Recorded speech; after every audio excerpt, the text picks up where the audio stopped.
কিরে, সমস্যা কি তোর? তুই আমায় জড়িয়ে ধরে কিস করলি কেন? আরে বাহ, আমার কি দোষ? আপনি তো বললেন আমি কি করতে পারি সেটা দেখবেন, তাই তো আমি আপনাকে জড়িয়ে ধরে কিস করে দেখিয়ে দিলাম যে আমি কিস করতে পারি। তোকে তো আমি চাইলে বিয়েও করতে পারেন, সমস্যা নেই। আপনার মতো সুন্দরী পুলিশিনী বিয়ে করতে আমার কোনো আপত্তি নেই। এক চড় মেরে তোর সব কটা দাঁত ফেলে দেবো বলে দিলাম। পুলিশের সঙ্গে বেয়াদবি? আমি তো ভেবেছিলাম তুই একটা বদমাইশ, এখন তো দেখছি আস্ত একটা বেয়াদব। সমস্যা নেই, চিন্তা করিস না। গারদের পেছনে নিয়ে গিয়ে 4-5টা বসালেই সব ঠিক হয়ে যাবে। ম্যাডাম, আপনার ক্ষমতা কতদূর জানি না, তবে আমার ক্ষমতা সম্পর্কেও মনে হয় আপনার কোনো আইডিয়া নেই। আপনি আমাকে এখান থেকে থানা পর্যন্ত নিয়ে যেতে পারবেন, কিন্তু তারপর আপনার ফোনে কয়টা ফোন আসবে হিসাব রাখ সেটা কিন্তু আপনি হিসাব রাখতে পারবেন না। তাই নাকি? আচ্ছা ঠিক আছে, তাহলে তো তোকে সেখানেই নিয়ে যেতে হয়। চল আমার সঙ্গে। কোথায় যাব? শ্বশুরবাড়ি নাকি? শ্বশুরবাড়ি গেলে তো আমি আগে থেকে প্রিপারেশন নিয়ে আসতাম। শ্বশুরবাড়িতে প্রথম যাব, খালি হাতে যাওয়া যায় নাকি? আপনি একটু ওয়েট করুন, আমি কিছু মিষ্টি নিয়ে আসি। মিষ্টি? আমি তোকে 14 শিকে ভরে ভেতরে তারপর খাওয়াবো। এই, তুই চল আমার সঙ্গে, তারপর তোর কি অবস্থা করি তুই সেটাই দেখতে পারবি। এই কথা বলে নেহা নিলয়কে হ্যান্ডকাপ পরিয়ে সেখান থেকে সোজা থানায় নিয়ে যেতে থাকলো। ভিউয়ার্স, আপনারা গল্পের আগাগোড়া কিছুই বুঝতে পারছেন না, তো চলুন আমি আপনাদেরকে বুঝিয়ে দিই। আমাদের গল্পের নায়ক নীল একটু আগে বাসা থেকে বের হয়ে বন্ধুদের সঙ্গে আড্ডা দিতে চাইছিল। তখনই হঠাৎ তার বাসার সামনে একটা পুলিশের গাড়ি এসে দাঁড়ালো।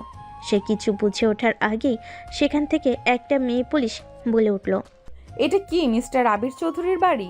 হ্যাঁ, এটা আবির চৌধুরীর বাড়ি, আর আমি তার ছেলে নীল চৌধুরী। আপনি কে? আর এখানেই বা কেন এসেছেন? আমার ড্রেস দেখে নিশ্চয়ই বুঝতে পারছেন আমি কি আর এখানে কেন এসেছি। এবার আপনি এটা বলুন, আপনি আজ ভার্সিটির ক্যাম্পাসের ঝামেলা কেন করেছেন? ও, এই ব্যাপারে কথা বলতে এসেছেন? যাই হোক, আপনি আমার বাসায় চলুন, আমরা বাসায় গিয়ে বসে তারপর কথা বলি। দেখুন, আমি রাস্তায় দাঁড়িয়ে কোনো মেয়ে মানুষ কিংবা অন্য কারোর সঙ্গে কথা বলতে পছন্দ করি না। তাহলে আমার সঙ্গে থানায় চল, তারপর সেখানে গিয়েই তোর সঙ্গে কথা বলি। কারণ একটা ক্রিমিনালের সঙ্গে আমার রাস্তায় দাঁড়িয়ে এত কথা বলতে কোনো ইচ্ছা করছে না। আমি ক্রিমিনাল? সেটা আপনাকে কে বলেছে? আর আমাকে আপনার ক্রিমিনাল বলার সাহস হলো কি করে? আপনি জানেন আমি কে? আর কি আমার পরিচয়? তুই তো নিজেই তোর পরিচয় দিয়েছিস, তারপর আবার আমার জানার কি প্রয়োজন আছে? এখন তুই আমার সঙ্গে থানায় চল, তারপর সেখানে গিয়ে আমি আমার পরিচয়টা তোকে দিয়ে দেব। দেখুন ম্যাডাম, ভার্সিটিতে যা হয়েছে সেটা আমাদের বন্ধুদের মধ্যকার ব্যাপার, সেটা আমি মিটিয়ে নেব। তার জন্য আপনার সঙ্গে আমি থানায় যেতে পারবো না। কেসটা যেহেতু আমার হাত পর্যন্ত চলে এসেছে, সেহেতু তোকে থানা পর্যন্ত যেতেই হবে। তা না হলে আমি তোকে ছেড়ে যাচ্ছি না। আরে ম্যাডাম, বললাম তো আমি আপনার সঙ্গে যাব না। আমি এমন কোনো অপরাধ করিনি যার জন্য আমাকে থানা পর্যন্ত যেতে হবে। তাছাড়া যদি করেও থাকি তাহলেও সেটা আমি বাসায় বসে মিটিয়ে নিতে পারবো। তার জন্য থানায় যাবার কোনো প্রয়োজন নেই। তোকে তো আমি বললাম আমি তোকে নিয়ে যেতে এসেছি, তাই আমি তোকে সঙ্গে নিয়ে যাব। তারপর যা হয় সেটা আমি বুঝবো। এখন তুই আমার সঙ্গে চল। এই ম্যাডাম, আপনি কি কানে শুনতে পান না নাকি? আপনাকে আমি কতবার বলেছি আমি যাব না আপনার সঙ্গে থানায়। আমি দেখি আপনি কি করেন। তুই যেতে না চাইলে আমি তোকে তুলে নিয়ে যাব, তারপর আমি দেখি তুই কি করতে পারিস। কথাটা বলে দেরি হলো। নীল নেহাকে জড়িয়ে ধরে কিস করতে দেরি করলো না। আর তারপর তো যা হলো সেটা আপনারা দেখতে পেলেন। তো ভিউয়ার্স, চলুন কথা না বাড়িয়ে মূল গল্পে ফিরে আসা যাক। আসলে গতকাল আমাদের গল্পের নায়ক নীল সকালবেলা ঘুম থেকে উঠে ভার্সিটিতে যায়। আর ভার্সিটি গিয়ে দেখতে পাই কিছু ছেলে পেলে ভার্সিটির ভিতরে নেশা করছে। আর এটা দেখে তার একদমই সহ্য হলো না, তাই সে সঙ্গে সঙ্গে ওই ছেলেগুলোকে ইচ্ছে মতো মারতে থাকলো। তখনই সেখানে এসে ভার্সিটির প্রিন্সিপাল উপস্থিত হয় আর নীলকে বলে, কি ব্যাপার নীল, কি হয়েছে? তুমি ওদের এভাবে মারছো কেন? স্যার, এদের সাহস কি করে হয় ভার্সিটি ক্যাম্পাসে এসে নেশা করার? ওরা জানে না ক্যাম্পাসে সবাই পড়াশোনা করতে আসে। এখানে ওরা কেন নেশা করবে? আর মেয়েদেরকে ওরা অনেক সময় টিজ করে, তাই আমি ওদেরকে একটু উচিত শিক্ষা দিয়েছি। হ্যাঁ, সেটা না হয় বুঝলাম, কিন্তু আমার মনে হয় ওদের সঙ্গে তোমার এভাবে ঝামেলায় যাওয়াটা ঠিক হয়নি। কারণ ওরা প্রায় সময় ভার্সিটি ক্যাম্পাসে এসে নেশা করে, মেয়েদেরকে উত্ত্যক্ত করে। আমি ওদের গার্ডিয়ানের কাছে বিচার দিয়েও কোনো ফল পাইনি, কারণ ওরা নাকি এরকমেরই। আমার মনে হয় তুমি ওদের সঙ্গে ঝামেলা করে একটু ভুলই করে ফেলেছো। স্যার, আমি কখনোই ভুল আর সঠিক চিন্তা করে কোনো কাজ করি না। তাছাড়া আপনার কোন অর্থে মনে হচ্ছে আমি ভুল কিছু করেছি? ওরা ভার্সিটির ক্যাম্পাসে নেশা করবে, এটা কি সঠিক? ভার্সিটিটা তোর বাবার নয় যে এখানে কিছু করতে হলে তোর কাছে কৈফিয়ত দিতে হবে। এখানে আমাদের যা করতে মন চায় আমরা তাই করব। সে তোর ব্যাপারে আমরা কেন তোকে কৈফিয়ত দিতে যাব? আর তোরই বা কী সমস্যা? আমার সমস্যা এটাই যে তবে ভার্সিটিতে এসে কেন নেশা করবে? তোদের দেখা দেখি আরও 5টা ছেলে তোদের সঙ্গে মিশে তারা নেশা করবে কেন? আমরা ভার্সিটিতে এসে মাদকাসক্ত হব? এখানে তো আমরা পড়াশোনা করতেছি, নিজেদেরকে শিক্ষিত করতে আসি। আর সেখানে এসে কেন আমরা নিজেদেরকে ধ্বংসের মুখে ঠেলে দেব? তোর এখন এত ইচ্ছা ভালো হওয়ার, তাহলে তুই কোন প্রাইভেট ভার্সিটিতে পড়াশোনা করিসনি কেন? লোকাল ভার্সিটিতে পড়াশোনা করতে এসেছিস।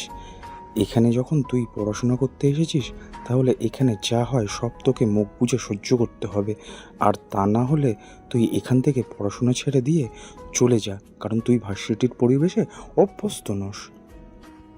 আমি কিসে অভ্যস্ত আর কিসে অভ্যস্ত নই সেগুলো তোদের তো কোনো সমস্যা হওয়ার কথা নয়।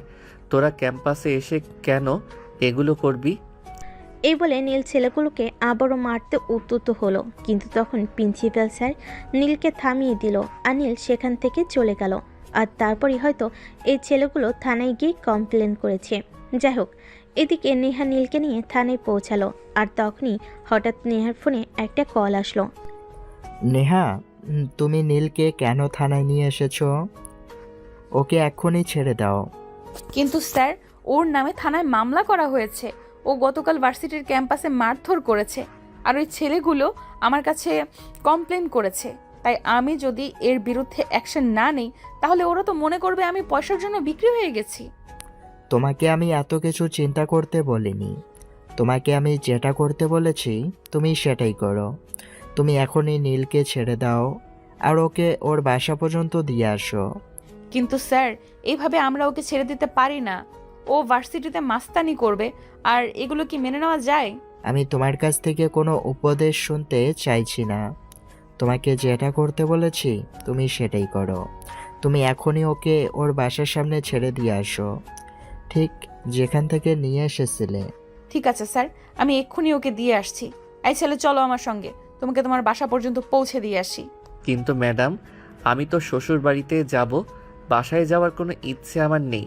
এত সুন্দর বউ রেখে একা একা বাসায় গিয়ে কি করব? এই কি তোর বদমাইশের বাচ্চা, তোর শ্বশুর বাড়ি কোথায় সেটা কি আমি চিনি নাকি? আর তোকে কেন আমি তোর শ্বশুর বাড়ি দিয়ে আসতে যাব? তোকে যেখান থেকে নিয়ে এসেছি সেখানেই ছেড়ে আসব। আরে বউ, নিজের হবু জামাইকে কেউ এভাবে বলে নাকি?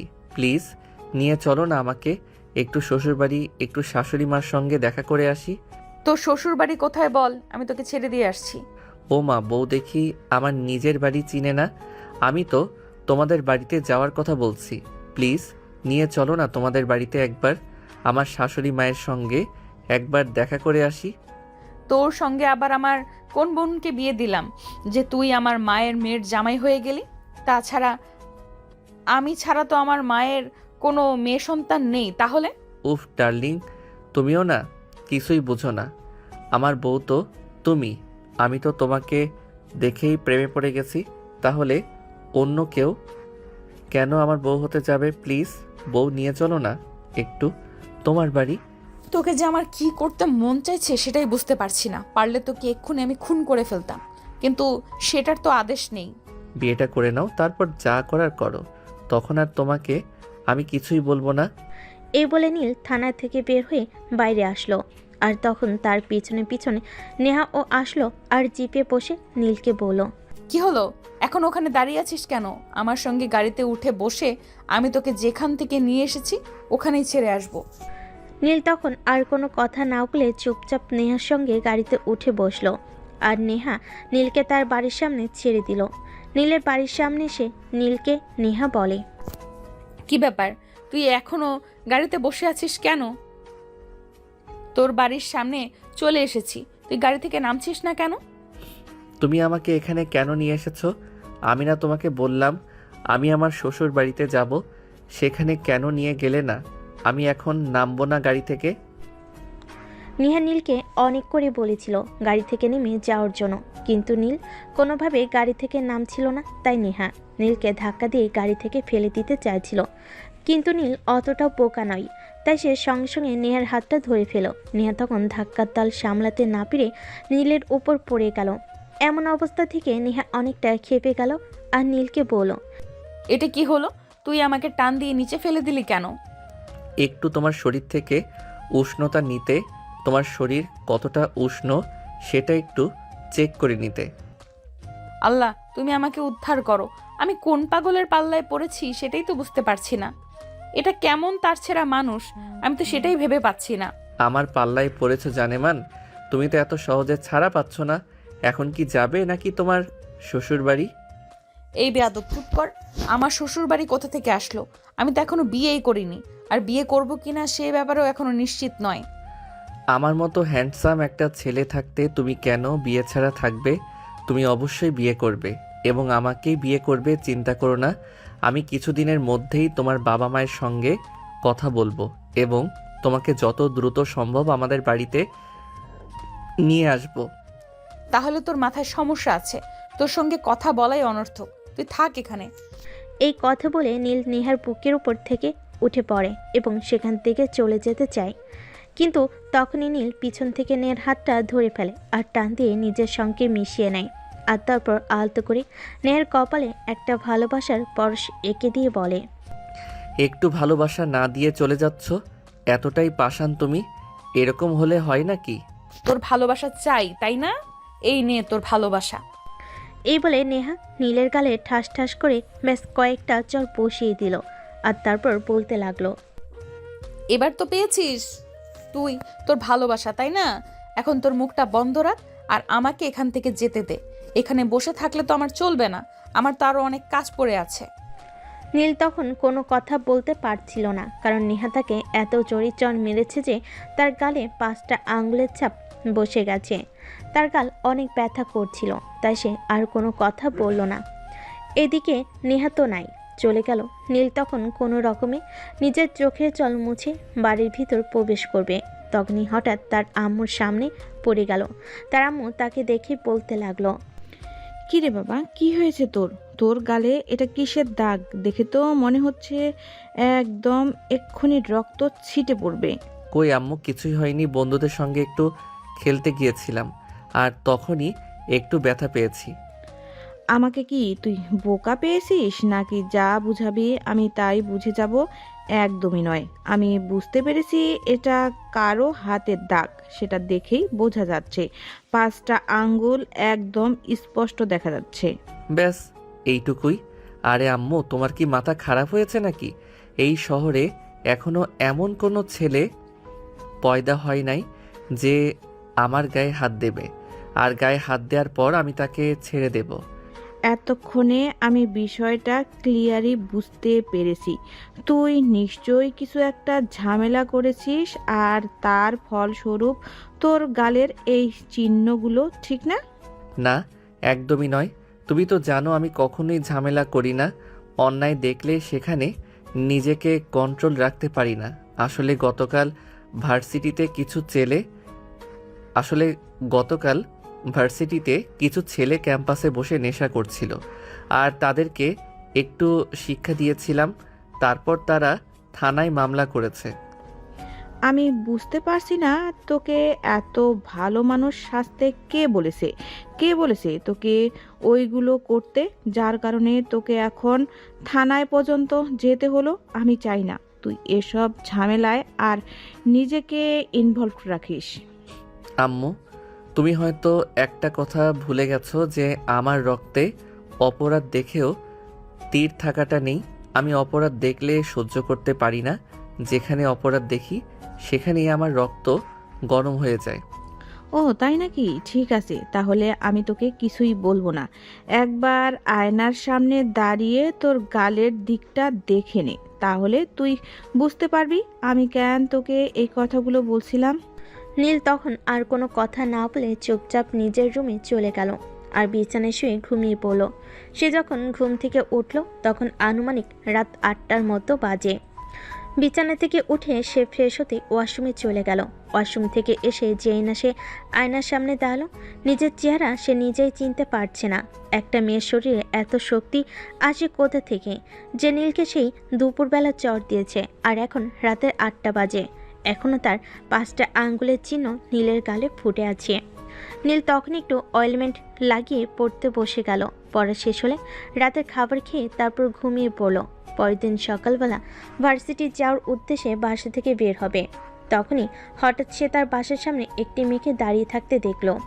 নীল 7 পাঁচ চিন্তা না করে মেয়েটাকে সে জানার আগ্রহ না দেখিয়ে সেখান থেকে চলে যেতে চাইছিল।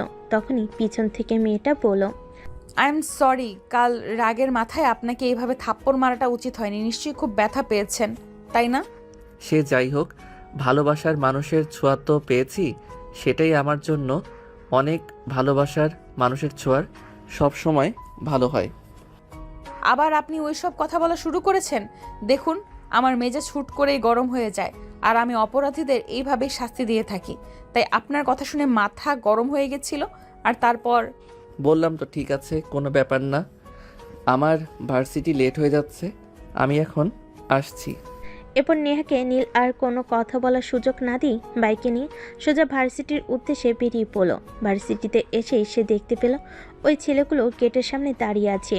তারা নীলকে দেখে, কি ব্যাপার, কাল নাকি শ্বশুরবাড়ি গিয়েছিলি? তো কেমন জামাই আপ্যায়ন পেলি? আমি তো আপ্যায়ন ভালোই পেয়েছি। এবার তোদের যাওয়ার পালা হবে, তৈরি হয়ে থাক, খুব তাড়াতাড়ি যেতে পারবি শ্বশুরবাড়ি।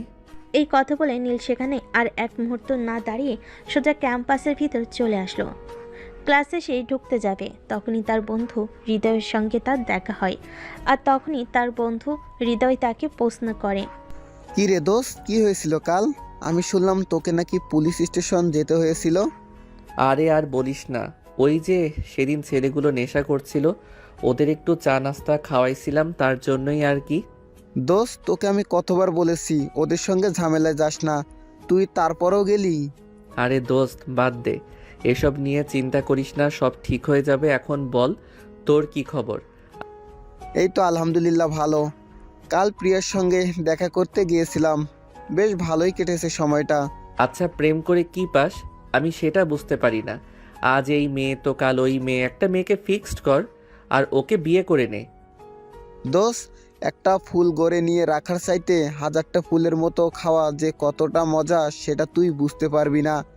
আগে একটা প্রেম কর, তারপরে বুঝতে পারবি।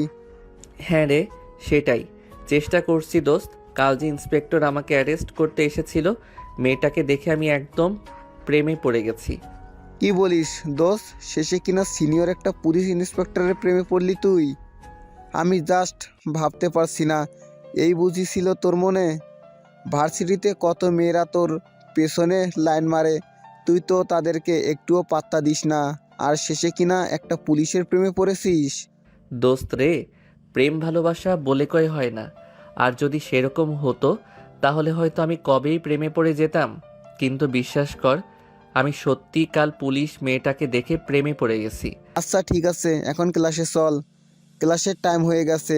আর হ্যাঁ, একটা কথা, আজ কিন্তু আবার একটা নতুন মুরগি পটাতে যাব, তুই যাবি নাকি আমার সঙ্গে? না রে দোস্ত, এসব আমার আর ভালো লাগে না। আজ এই মেয়ের সঙ্গে প্রেম করবি তো কাল ওই মেয়ের সঙ্গে, এসব আর কত? এসব এবার বন্ধ কর, আমার ভালো লাগে না। এই বলে নীল ক্লাসরুমে ঢুকে গেল। অতঃপর ভার্সিটি শেষ হলে সে বাসায় আসে। বাসায় এসে দুপুরে খাবার খাবে। তখনই তার আব্বু বাসি আসলো আর তাকে বলল, কি ব্যাপার নীল, তোমার পড়াশোনা কেমন চলছে? আর তোমার আম্মুর কাছে শুনেছিলাম তুমি নাকি কাল থানায় গিয়েছিলে, কি ব্যাপার বলো তো শুনি। আব্বু আসলে সেরকম কোনো ব্যাপার নয়, বাদ দাও ওসব। আমি ওর ব্যাপারে কথা বলতে চাই না। তোমার ব্যবসার কি অবস্থা? ব্যবসা কেমন চলছে? এই তো আলহামদুলিল্লাহ অনেক ভালো। তোমাকে একটা কথা বলার ছিল। কাল আমার অফিসের একজন অ্যাপ্লাই তো আর বাসায় দাওয়াত করেছে, আমাদের সপরিবারে যেতে বলেছে। ওর মেয়ে নাকি জন্মদিন, তাই আমাদের ওখানে যেতে হবে। আব্বু, আমার কোনো দাওয়াতে যেতে ভালো লাগে না। তোমরা সবাই চলে যেও, আমি যেতে পারবো না। কিন্তু সেটা বললে হবে না বাবা, তোমাকে আমাদের সঙ্গে যেতেই হবে। কারণ আমাদের এমপ্লয়ি অনেকদিন ধরে আমাদের সঙ্গে কাজ করছে, সে অনেক রিকোয়েস্ট করে বলেছে আমাদের সবাইকে যেতে হবে, তাই তুমি আমার সঙ্গে যাবে। ঠিক আছে আব্বু, আমি যাব। আচ্ছা ঠিক আছে, তাহলে এখন আসি। আমার একটু টায়ার্ড লাগছে, বিশ্রাম নিতে হবে। এই বলে নীল নিজের রুমে চলে আসলো আর রুমে সে কাপড় চোপড় চেঞ্জ করে বিছানায় শুয়ে একটা ঘুম দিল। একটু ঘুম পাগল ছেলে, একটু সুযোগ পেলেই এসে ঘুমাতে চায়। তবে শুধু এইটুকুই নয়, আমাদের গল্পের নায়ক কিন্তু অনেক রোমান্টিক গল্প লেখে। তাই বলে আমাদের গল্পের নায়ক একটু অন্যরকম রোমান্টিক। তো ভিউয়ার্স, চলুন দেখা যাক তারপর কি হয়। আমাদের গল্পের নায়ক নীল ঘুম থেকে উঠলো। তখন রাত আনুমানিক 10টা বাজে। তার আম্মু তাকে রাতের খাবার খাওয়ার জন্য ডাক দিতে এসেছে। এই নীল, কোথায় তুই? সেই কখন থেকে তোকে ডাকছি, তোর কোনো সাড়া শব্দ নেই। ভার্সিটি থেকে এসে দুপুরের খাবার পর্যন্ত খেলি না। কি সমস্যা তোর, বল তো শুনি। কই আম্মু, কি সমস্যা হতে যাবে আমার? আসলে ভার্সিটি থেকে এসে খুব ঘুম পাচ্ছিল, তাই ঘুমিয়ে পড়েছিলাম। তারপর আর কি, কখন বেলাটা কেটে গেল আর টের পেলাম না। তুমি তো জানোই আমি ঘুমিয়ে পড়লে আর দুনিয়ার কোনো হুঁশ থাকে না। আচ্ছা বাবা, ঠিক আছে, ওইসব কথা বাদ দে। এখন হাত মুখ ধুয়ে খাবার খেতে আয়। তোর আব্বু আর রিমি অনেকক্ষণ ধরে তোর জন্য অপেক্ষা করছে। তাড়াতাড়ি আসবে কিন্তু। ঠিক আছে, তুমি যাও, আমি এক্ষুনি আসছি। কি ব্যাপার রিমি, আমি শুনলাম তুই নাকি আজকাল ঠিক মতো কলেজে যাচ্ছিস না। কি সমস্যা তোর, বল তো শুনি। তোকে কে বলেছে এসব কথা? আমি তো প্রতিদিন ঠিক মতোই কলেজে যাচ্ছি। আমার ইনফরমাররা কখন আমাকে ভুল ইনফরমেশন দেয় না। তারা যা বলেছে একদম সত্য কথাই বলেছে। এখন তুই আমাকে বল যে তুই কেন ঠিক মতো কলেজে যাচ্ছিস না। বাসা থেকে তো প্রত্যেক দিন বের হয়ে যাস কলেজের কথা বলে, তারপর কোথায় যাস? ভাইয়া দেখ, একদম মিথ্যা কথা বলবি না। আমি ঠিক মতোই কলেজে যাওয়া আসা করছি। তোর যদি আমার কথা বিশ্বাস না হয় তাহলে তুই কলেজে গিয়ে নিজেই দেখে আয়। আচ্ছা ঠিক আছে, আমি কালকে তোর কলেজে যাব, চিন্তা করিস না। যাই হোক, এখন বল তোর পড়াশোনার খবর কি? পড়াশোনা কি ঠিকমতো করছিস নাকি শুধু ফাঁকিবাজি করছিস? সেটা আমার পরীক্ষার রেজাল্ট দেখলেই বুঝতে পারবি। আমি তো আর তোর মতো না যে ভার্সিটি থেকে এসেই ঘুমিয়ে পড়বো, সারাদিন শুধু ঘুম নিয়েই থাকবো, আর যখন একটু সময় পাবো তখন গল্প লিখতে বসে যাব। আচ্ছা ভাইয়া, আমি বুঝি না তুই এই গল্পের মধ্যে কি পেয়েছিস? শোন, গল্প আমার, প্রেম গল্প আমার, নেশা গল্প আমার, পেশা গল্প না লিখলে আমার ভালো লাগে না। আমি আমার নিজের মনকে ভালো রাখার জন্য গল্প লিখি। কেন, এতে কি তোর কোনো সমস্যা আছে নাকি? আমার কেন কোনো সমস্যা থাকতে যাবে? আমি যখনই কলেজে যাই তখনই আমার বন্ধুরা সবাই বলে তোর ভাইয়া তো রোম্যান্টিক গল্প লিখে যে দেখলেই প্রেমে পড়ে যায়। মেয়ে মানুষ প্রেমে পড়বে, এটাই তো স্বাভাবিক। আমার প্রেমে পড়লে সমস্যা কোথায়? তাছাড়া আমি কি দেখতে খারাপ নাকি যে আমার প্রেমে পড়লে ভুল করে ফেলবে? ধত্তরি, তোর সঙ্গে কথা বলাই অনর্থক। আমি কাকে কি বলি সে যেন আমাকে উল্টাটা বুঝিয়ে দেয়। তোর যা ইচ্ছে তুই তাই কর। মন চাইলে 101টা মেয়ের সঙ্গে প্রেম কর, তাতে আমার কোনো সমস্যা নেই। হ্যাঁ, আমি তোকে এতক্ষণ সেটাই বোঝাতে চাইছিলাম, কিন্তু তুই এটা বুঝতে এতটা সময় নিবি সেটা বুঝতে পারিনি। আসলে তোর মাথায় তো গোবর ছাড়া আর কিছুই নেই। এই বলে নীল শয়তানি মার্কা একটা হাসি দিয়ে সেখান থেকে খাওয়া শেষ করে নিজের রুমে চলে গেল। তারপর আর কি, ঘুম তো হয়েই গেছে। এখন রাত 2টো নাগাদ চলবে গল্প লেখা, কিন্তু সেদিন হলো অন্যরকম একটা কিছু। নীল সেদিন একটা গল্প লিখছিল রাগী পুলিশকে নিয়ে, আর সেই গল্প লিখতে লিখতে একদম তার রাত পেরিয়ে সকাল হয়ে গেল। গল্প লেখা শেষ হলে সে ঘড়ির দিকে তাকিয়ে দেখলো তখন সকাল প্রায় 8টা বেজে গেছে। তাই সে বিছানায় না থেকে ওয়াশরুমে চলে গেল। তারপর ফ্রেশ হয়ে নাস্তা করে ভার্সিটির উদ্দেশ্যে রওনা দিল। সেদিন ভার্সিটি শেষ করে বাসে আসতে তার আব্বু তাকে বলল, কি ব্যাপার নীল, তোমাকে না বলেছিলাম আজ ভার্সিটি যাবার কোনো প্রয়োজন নেই, আমরা একটা দাওয়াতে যাব। তুমি জানো আমরা সবাই কতক্ষণ ধরে তোমার জন্য ওয়েট করছি। আই এম সরি আব্বু, আসলে আমার মনে ছিল না, সমস্যা নেই, তোমরা ওয়েট করো, আমি আসছি। আই এম সরি আব্বু, আসলে আমার মনে ছিল না, সমস্যা নেই, তোমরা একটু ওয়েট করো, আমি এক্ষুনি আসছি। হ্যাঁ, সেটাই তো।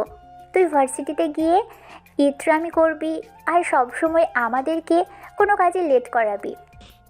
ঠাস করে কানের নিচে 2টা দিলেই সব ফুটুর ফুটুর বন্ধ হয়ে যাবে। তুই সব সময় এত কথা বলিস কেন বলতো? আমার সঙ্গে তোর কত জন্মের শত্রুতা বল শুনি। দেখলে তো আব্বু, সব সময় তোমার ছেলে আমার সঙ্গে এরকম আচরণ করে।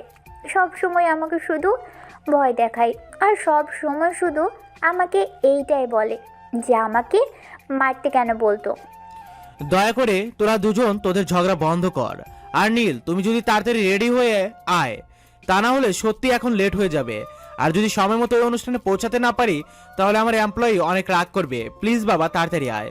আমি তো যাচ্ছিলামই, আর তখনই তো তোমার মেয়ে ওই বদমাইশি কথাগুলো বলল আর আমার মেজাজটা খারাপ করে দিল। ঠিক আছে, সমস্যা নেই, আমি এক্ষুনি আসছি। এই বলে নীল নিজের রুমে চলে গেল আর তার পছন্দ মতো একটা শার্ট আর একটা প্যান্ট পরে তাড়াতাড়ি তৈরি হয়ে নিচে আসলো। আর তার বোন তাকে দেখে একটু টিটকারি মেরে বলল, একদম সার্কাসের জোকারের মতো লাগছে। সত্যি, তোর বুঝি আর কোনো জামা কাপড় নেই? শেষে কিনা এগুলো পরতে হলো। তুই আমাকে জামা কাপড় কিনে দিস না, তাহলে আমার জামা কাপড় থাকবে কোথা থেকে? এখন ফাইজলামও বন্ধ কর আর চুপচাপ বাসা থেকে বের হ, তা না হলে কিন্তু তোর এই 1 বস্তা মেকআপের কি অবস্থা করব সেটা কিন্তু তুই বুঝতেও পারছিস না। এই শোন, তুই আমার ভাই আছিস, ভাইয়ের জায়গায় থাক। কখনো আমার মেকআপ নিয়ে কোনো কথা বলিস না। আমি একটু সাজুগুজু করতে ভালোবাসি, তাই সবসময় একটু সাজুগুজু করে থাকি। এতে তোর এত সমস্যা কেন? সমস্যা থাকতো না, সমস্যা শুধু এই কারণেই যে তুই আমাদের পয়সাগুলো অকারণেই নষ্ট করছিস আটা ময়দার পেছনে। তবে একটা কথা তোকে বলি, আমার বউটা কিন্তু ন্যাচারাল সুন্দরী, যাকে আমি এই বাড়িতে বিয়ে করে নিয়ে আসবো, তাকে দেখলেই তুই একদম ফিদা হয়ে যাবি। জানি না কোন শাকচুন্নিকে তুই নিয়ে আসবি, আর সে কি না হবে সুন্দরী। শোন, আমি একমাত্র সুন্দরী যে কিনা মেকআপ ছাড়াই অনেক সুন্দরী, কিন্তু আমি সাজতে পছন্দ করি, তাই সাজি। হইছে, শেওড়া গাছের পেতনি কিনা বলে সেও নাকি সুন্দরী। ঠিক আছে, তোরা দুজনে এখানে ঝগড়া কর, তোদেরকে যেতে হবে না, আমিও গেলাম না। আগে তোদের ঝগড়া শেষ কর, তারপর যদি সময় হয় তাহলে যাব, নয়তো আর যাবই না। সরি আব্বু, সরি। তোমার মেয়েটা সবসময় কেন আমার সঙ্গে এরকম করে বলো তো? তোদের এসব ঝগড়াঝাটি না হয় বাসায় ফিরে তারপর শোনা যাবে। এখন দয়া করে তোরা দুজন আমার সঙ্গে চল। তারপর নীল আর কোনো কথা না বলে তার আব্বুর সঙ্গে বের হয়ে গেল। প্রায় 30 মিনিটের মতো সময় লাগলো সেখানে গিয়ে পৌঁছাতে। বিশাল বড় একটা বাড়ির সামনে গিয়ে গাড়ি দাঁড় করিয়েছে। দেখে মনে হচ্ছে কোনো এক কোটিপতির বাড়ি, কিন্তু ভিতরে গিয়েই দেখা যাক সেটা কেমন কোটিপতির বাড়ি। এত বড় বাড়ির মালিক কিনা নীলের বাবার অফিসের এমপ্লয়ি। তো ভিউয়ার্স, চলুন ভিতরে গিয়ে দেখি। বাড়ির ভিতরে যেতেই মধ্যবয়সী একজন ভদ্রলোক নীলের আব্বু এবং তাদের ফ্যামিলির সবাইকে সাদরে সম্ভাষণ জানালো এবং সবাইকে ভিতরে এসে বসতে বলল। নীল তার আব্বুর পিছনে পিছনে ভিতরে আসলো। হ্যাঁ, বাড়িটাকে চারিদিকে চোখ বুলিয়ে একটু ভালো করেই পড়া শেষ করে নিয়েছিল। তখনই হঠাৎ তার চোখ আটকে গেল একটা দেওয়ালে আটকানো ছবির উপর। নীল তখন ওই ভদ্রলোককে জিজ্ঞাসা করল, uncle, if you don't mind, may I ask you a question? হ্যাঁ বলো। ওই যে ওয়ালে যে মেয়েটার ছবি আটকানো আছে, ওই মেয়েটাকে? ওটা ওটা আমার মেয়ে নেহা। ওরই তো আজকে জন্মদিন, তুমি ওয়েট করো, আমি নেহাকে ডেকে দিচ্ছি। এই বলে নেহার আব্বু নেহাকে ডাকতে থাকলো। নেহা তখন নিজের রুমে বসে তৈরি হচ্ছিল। নিজের রুমে থেকে সে তার আব্বুকে উত্তর দিল। আব্বু আমি এখনো তৈরি হচ্ছি, তুমি 2 মিনিট ওয়েট করো, আমি 2 মিনিটে আসছি। হ্যাঁ মামনি, তুমি একটু তাড়াতাড়ি আসো। তোমাকে বলছিলাম না, আমার অফিসের বস তার ফ্যামিলি নিয়ে তোমার জন্মদিনের ইনভাইটেশনে আসবে, তারা এসে গেছে, একটু তাড়াতাড়ি আসো। ঠিক আছে আব্বু, আমি এক্ষুনি আসছি। এদিকে ভদ্রলোক নীল আর তার ফ্যামিলি সবাইকে বসতে দিল। আর ঠিক তার 2 মিনিট পর নিয়ে এসে সেখানে উপস্থিত হলো। আর নেহা নীলকে দেখেই বলল। কি ব্যাপার, তুই এখানে কি করছিস? কি ব্যাপার মামনি, তুমি কি নীলকে চেনো নাকি? ক্রিমিনালদের আবার না চিনে কি করে থাকি? ওকে আমি এই কয়েকদিন আগেই একবার থানায় নিয়ে গেছিলাম কোনো একটা কেসের কারণে। কি বলো তুমি? নীল বাবার মতো ছেলেই হয় না, আর তাকে তুমি থানায় নিয়ে গেছিলে? আমার মনে হয় তুমি কোনো ভুল ইনফরমেশন পেয়েছিলে। যাক বাদ দাও, আমি সেই সব কথা এখন মনে করতে চাই না। আমি আমার জন্মদিনের আনন্দটাকে মাটি করতে চাই না। আর হ্যাঁ, এই যে মিস্টার, আপনাকে বলছি, অনুষ্ঠান শেষ হলে চুপচাপ এখান থেকে চলে যাবেন। কোনো গ্যাঞ্জাম করার চেষ্টাও করবেন না, তাহলে কিন্তু খারাপ হবে। এটা আপনাকে আমি বলে দিলাম। ও আমি এতক্ষণে বুঝতে পেরেছি, তার মানে তুমি সেই ইন্সপেক্টর মেয়ে যে আমার ছেলেকে অ্যারেস্ট করেছিলে। শোনো, তুমি ভুল ইনফরমেশন পেয়েছিলে, আমার ছেলে একদমই এরকম নয়। আমার ছেলেটা যথেষ্ট ভদ্র এবং ভালো একটা ছেলে। আমার ছেলে কখনো কোনো খারাপ কাজ করতেই পারে না। হাই আঙ্কেল, আপনি একদম ঠিক কথাই বলেছেন। আপনার ছেলের কোনো খারাপ কাজ করতে পারে না, শুধু ভার্সিটিতে গিয়ে মারামারি করে। তখন নিয়ার আপু নেহাকে অনেক রিকোয়েস্ট করে বলে এসব কিছু বন্ধ করার জন্য আর জন্মদিনের অনুষ্ঠান শুরু করার জন্য। নেহা তখন আর কোনো কথা না বাড়িয়ে কেক কাটতে চলে গেল। নেহা কেক কেটে এক একে সবাইকে খাইয়ে দিচ্ছিল। আর তখনই নীলের পালা আসলো, কিন্তু নেহা তাকে কেক না খাইয়ে কেকটা রেখে দিতে চাইছিল। তখনই নীল তার কানে কানে বলল। এই ভুলটা একদম করো না প্রিয়সী, সবাই কিন্তু অলরেডি জেনে গেছে তোমার আর আমার সম্পর্কের কথা।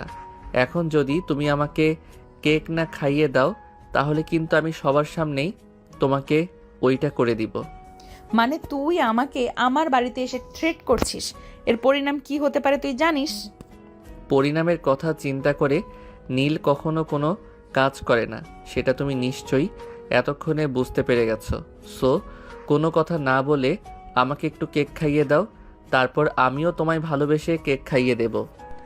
উপস্থিত সবাই তখন ওই বিষয়টা খেয়াল করছিল, তাই নেহা আর এই বিষয়টাকে নিয়ে ঝামেলা করলো না। সে নীলকে খাইয়ে দিল আর তারপর সে সেখান থেকে চলে আসলো। তারপর খাওয়া দাওয়ার পরপর শুরু হলো।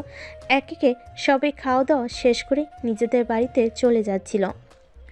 অপরদিকে নেহা কেক কাটা শেষ হলে নিজেদের রুমে চলে এসেছিল আর তার নিচে যেতে ইচ্ছে করছিল না। তখনই হঠাৎ তার রুমের দরজায় সে কারোর গলার আওয়াজ শুনতে পেল। এক্সকিউজ মি ম্যাডাম, আমি কি ভিতরে আসতে পারি? তুই তুই এখানে কেন এসেছিস? তোকে না আমি বলেছিলাম অনুষ্ঠান শেষ হলে সোজা বাড়ি চলে যাবি, কিন্তু তুই এখানে কেন এসেছিস? এখানে আবার নতুন করে কোনো সিন ক্রিয়েট করবি না বলে দিলাম। আরে ডার্লিং, তুমি আমার সঙ্গে এভাবে কেন কথা বলছো? আমি তোমার সঙ্গে কেন কোনো সিন ক্রিয়েট করতে যাব? তুমি আমার 10টা না 5টা না, একটা মাত্র লক্ষ্মীমন্তর বউ। তোমার সঙ্গে কি আমি কোনো সিন ক্রিয়েট করতে পারি? একটু তোমার আদর নিতে এলাম, তারপরে চলে যাব। কি বললি তুই? আমি শুনতে পাইনি, আরেকটা বার বল তো শুনি। দাঁড়াও, আমি মাইক্রোফোনটা নিয়ে আসি, তারপর মাইক্রোফোনে বলি যাতে বাকি সবাই শুনতে পারে। এই বলে নীল রুম থেকে বের হয়ে নিচে চলে যেতে চাইছিল। তখনই নেহা পিছন থেকে তার হাতটা ধরে ফেলে আর নীল তখনই সুযোগ বুঝে নেহাকে নিজের বুকের সঙ্গে মিশিয়ে নিল আর নেহার 2 ঠোঁটে নিজের ঠোঁট ডুবিয়ে দিল। পাক্কা 5 মিনিট পর ছেড়ে দিয়ে বলল। এটা কোন ব্র্যান্ডের লিপস্টিক? এটা একটু অন্যরকম মিষ্টি লাগে। তোর সাহস দেখে আমি অবাক না হয়ে আর পারলাম না। তুই আমার বাড়িতে এসে আমাকে কিস করলি? অসভ্যই তোর, লুচ্চা বদমাস কোথাকার। তোমার শ্বশুর বাড়ির গো বউ, তোমার শ্বশুর শাশুড়ির একমাত্র আদরের ছেলে। যাই হোক বউ, তোমার ওই নরম হাতে গরম গরম ভালোবাসা খেতে কিন্তু বেশ লাগে। এই আমি আবার কবে তোর বউ হলাম? আমি কবে তোকে বিয়ে করেছি? এসব ফাজলামো বন্ধ কর, তা না হলে কিন্তু খারাপ কিছু হয়ে যাবে বলে দিলাম। বললাম তো, আমাকে সব ভয় দেখিয়ে কোনো লাভ হবে না, বিকজ আমি যাকে ভালোবাসি তাকে আমি আমার করে নেব, সেটা যেভাবেই হোক আর যে কোনো পরিস্থিতিতেই হোক। তুই এখন এখান থেকে যাবি নাকি যাবি না, আমি সেটাই বলছি। আরে বউ, তুমি এভাবে কেন বলছো? থুক্কু হবু বউ, বলেই তো যাব। শ্বশুরবাড়িতে ঘর জামাই থাকবো নাকি? আমার বাবার তো অনেক সহায় সম্পত্তি আছে, এত কিছু রেখে আমি কেন শ্বশুরবাড়িতে ঘর জামাই থাকতে যাব? আচ্ছা বউ, আমাকে একটা কথা বলো তো, তোমার বাবা তো আমার বাবার অফিসের সামান্য একজন এমপ্লয়ি, তাহলে তোমাদের এত বড় বাড়ির পিছনের রহস্যটা কি? একটা সময় আমার বাবার নিজের একটা অফিস ছিল, নিজের ব্যবসা করত, কিন্তু কোনো একটা কারণে ওটা বন্ধ হয়ে গেছে, তাই আমার বাবাকে বাধ্য হয়ে তোর বাবার অফিসে চাকরি নিতে হয়েছে। এবার নিশ্চয়ই বুঝতে পেরেছিস। তবে একটা কথা মনে রেখো, আমি পুলিশের চাকরি করি বলে এটা ভাবছি না যে আমি কালো টাকায় সম্পদের পাহাড় গড়েছি। এটা কিন্তু আমার বাপের অনেক কষ্টের টাকায় করা রাজপ্রাসাদ। ও আচ্ছা, এই ব্যাপার। ঠিক আছে, বুঝতে পেরেছি। আজ তাহলে আসি। তবে একটা কথা মনে রেখো, আমি কিন্তু আবার আসব। তুই আবার কেন এখানে আসবি? আমার বউটাকে দেখতে। আমার বউটা ভালো আছে নাকি খারাপ আছে সেই ব্যাপারে আমাকে খোঁজ খবর নিতে হবে না নাকি? নেহা তখনই রেগে গিয়ে নীলকে কিছু একটা বলতে চাইছিল, কিন্তু নীল সেই সুযোগটা না দিয়ে সেখান থেকে দৌড়ে পালিয়ে চলে আসে নিচে। আসতেই তার বোন তাকে বলল, কি রে, বাসর করতে গিয়েছিলি নাকি? একটা চটকানা মেরে তোর সবকটা দাঁত ফেলে দেব বলে দিলাম। নিজের বড় ভাইকে এসব কথা বলতে তোর একটু লজ্জা করে না? আমার কেন লজ্জা করতে যাবে? তুই যদি বিয়ের আগেই তোর বউয়ের রুমে গিয়ে দরজা বন্ধ করে ইটিস পিটিস করতে পারিস, আমি বলতে গেলে কেন আমার লজ্জা লাগবে? একদম মিথ্যা কথা বলবি না। আমি আমার বউয়ের রুমে গিয়েছি ঠিকই, কিন্তু একটু দরজা বন্ধ করিনি, কারণ আমি চাইছিলাম কেউ এই ব্যাপারটা দেখুক আর আমাদের বিষয়ে একটু কথা বলে বিষয়টাকে একটু আগিয়ে নিয়ে যাক। কিন্তু কবি, দুর্ভাগ্যের বিষয় যে সবাই এদিকে অনুষ্ঠান নিয়ে ব্যস্ত ছিল, সেদিকে কেউ খেয়ালই করেনি। যাই হোক, বউ কেমন এত দিয়েছে তোকে? এই যে গালে, একটু ভালোভাবে খেয়াল করলেই দেখতে পাবি হাতের 5টা আঙুলের দাগ বসে গেছে, বুঝলি? এবার বুঝ তোর বউ তোকে কেমন ভালোবাসে। একদম ফাইজলামো করবি না বলে দিলাম, তাহলে কিন্তু তোর কপালে খারাপই আছে। আমার বউ আমাকে অনেক ভালোবাসে, কিন্তু সবার সামনে সেটা প্রকাশ করে না। আর একটা কথা তো জানিস, মেয়েদের বুক ফাটে তো মুখ ফোটে না। আমার বউ আমায় ভালোবাসে, কিন্তু সেটা মুখ ফুটে বলতে পারে না। নেহা তখন মুখটাকে ভেঙচি মেরে সেখান থেকে চলে গেল। আর তারপর খাওয়া দাওয়া শেষ হলে নীল আর তার ফ্যামিলির সবাই নেহার আব্বুর থেকে বিদায় নিয়ে বাড়ি আসার জন্য রওনা দিল। আজ তাহলে আমরা আসি। সত্যি আপনারা এত ভালো আপ্যায়ন করেছেন, আমরা অনেক মুগ্ধ হয়েছি। ধন্যবাদ স্যার, আপনাদেরকে অসংখ্য ধন্যবাদ। আমি তো ভেবেছিলাম আপনারা আসবেন না, কিন্তু আমার মতো সাধারণ একজন এমপ্লয়ের ইনভাইটেশনে আপনারা আসবেন সেটা আমি সত্যি ভাবতে পারিনি। এত ভাবার কিছুই নেই, এখন থেকে প্রায়ই আসবো আপনাদের বাড়িতে। সত্যি তোমরা আসলে আমি অনেক খুশি হব। জানো, একটা সময় ছিল যখন আমার সব কিছু ছিল, তখন আমার বন্ধুবান্ধবের অভাব ছিল না, কিন্তু যখন থেকে আমি ব্যবসায়ীর লোকসান খেয়ে ব্যবসাটা ছেড়ে দিলাম আর তোমাদের অফিসে চাকরিটা নিলাম, তখন থেকে আমার বন্ধুবান্ধব সব কোথায় যেন উধাও হয়ে গেল। আপনি চিন্তা করবেন না, আমরা আছি আপনার পাশে। আমরা সব সময় আপনার পাশে থাকব। আর একটা কথা, আমি সত্যি বলছি, আমি কিন্তু প্রায়ই আপনাদের এখানে আসব। ঠিক আছে বাবা, তুমি এসো, আমার বাড়ির দরজা সব সময় তোমার জন্য খোলা থাকবে। ঠিক আছে শ্বশুর আব্বা, আসি তাহলে। হ্যাঁ এসো, কিন্তু তুমি কি জানি বললে আমি বুঝতে পারলাম না। কই না তো, কিছুই বলিনি, বললাম আসি, অন্য একদিন দেখা হবে। হ্যাঁ আমরা আসি। আর হ্যাঁ, আপনাকে একটা কথা বলছি, আগামী মাসে কিন্তু আমার ছেলেরও জন্মদিন আছে। তখন কিন্তু আমরা বিশাল অ্যারেঞ্জমেন্ট করে একটা পার্টি করব। সেখানে কিন্তু আপনারা সপরিবারে যেতে হবে, এই যেমন আমরা আসলাম ঠিক তেমন করে। ঠিক আছে স্যার, আপনি ইনভাইট করবেন আর আমরা যাব না এমনটা হতে পারে নাকি? আমি আমার ফ্যামিলির সবাইকে নিয়ে আপনার ছেলের জন্মদিনে যাব। তারপর নেহার আব্বুর কাছ থেকে বিদায় নিয়ে তারা সবাই মিলে বাসায় চলে আসলো।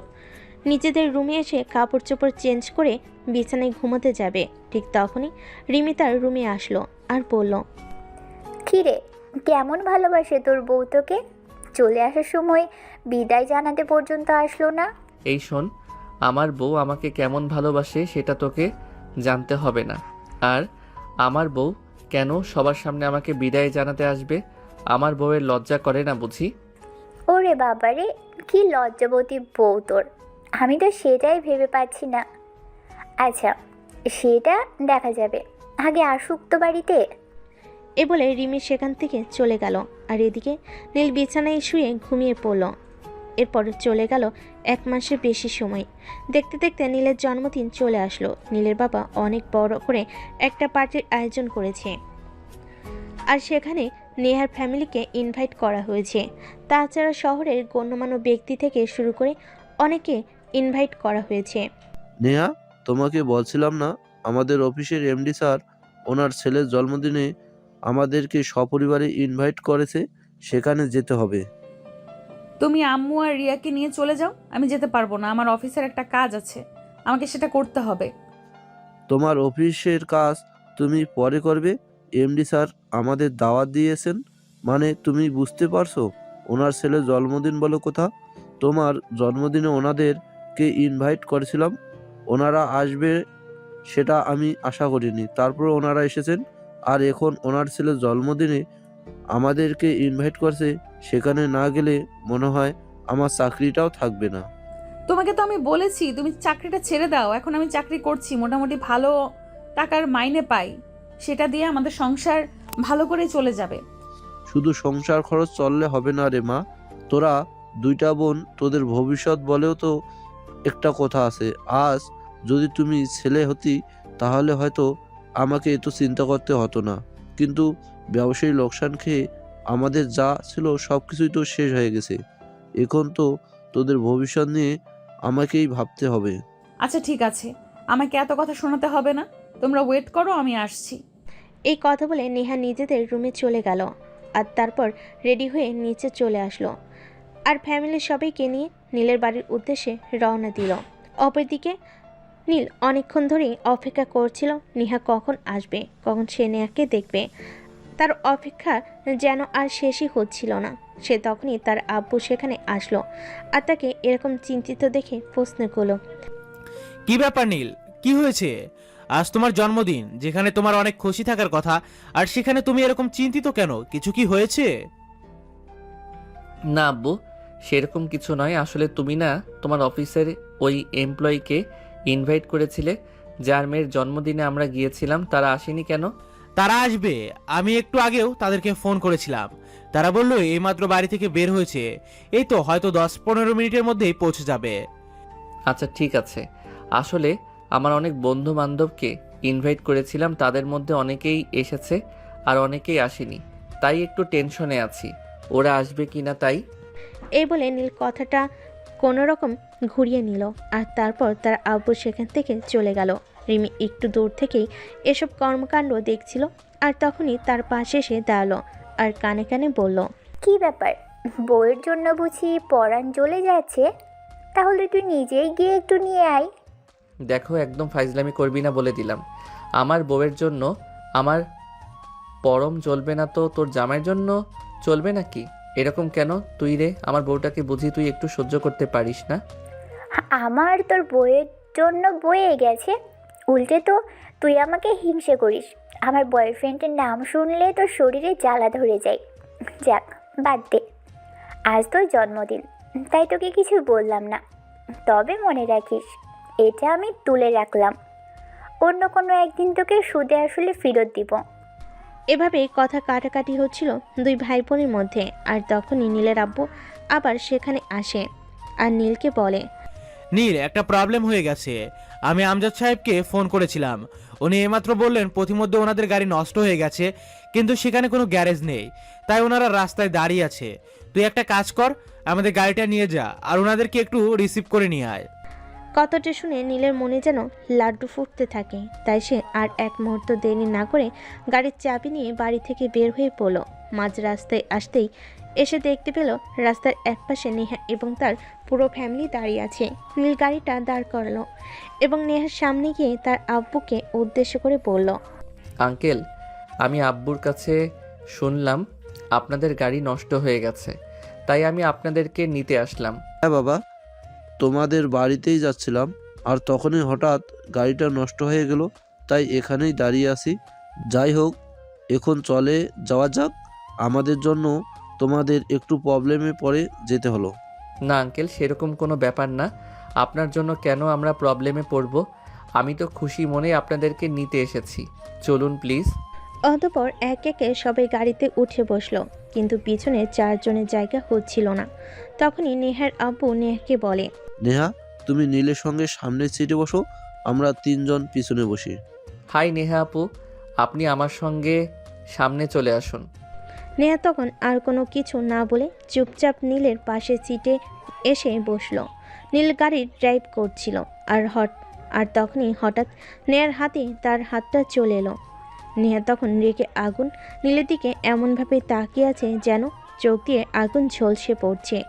এটা দেখে নীল তখনই হাতটা সরিয়ে নিল, কারণ এখানে নেহার বাবা আর তার ফ্যামিলি আছে। এখানে কোনো ঝামেলা করলে ফ্যামিলির সবাই দেখবে, তাই দেখতে দেখতে বাড়ির সামনে চলে আসলো। আর তারপর গাড়ি থেকে সবাই নেমে বাড়ির ভিতরে চলে গেল। নেহা গাড়ি থেকে নেমে একটু সাইডে গিয়ে দাঁড়ালো। নীল যে গাড়িটা পার্ক করে বাড়ির ভিতর ঢুকতে যাবে, তখনই নেহা নীলের শার্টের কলার ধরে পড়ল। তোর বাড়িতে এসেছি বলে তুই যে ইতরামি করবি আর ছাড় পেয়ে যাবি, এটা কখনোই ভাবিস না। তখন আব্বু আম্মু ওখানে ছিল বলে কিছু বলিনি, তবে এখন যে তোকে ছেড়ে দেব এমনটা কোনো হাদিসে লেখা নেই। তোমাকে তো বলিনি আমি যে আমাকে ছেড়ে দাও। আমি তো বলেছি সারা জীবন আমাকে জড়িয়ে ধরে রাখতে পারো।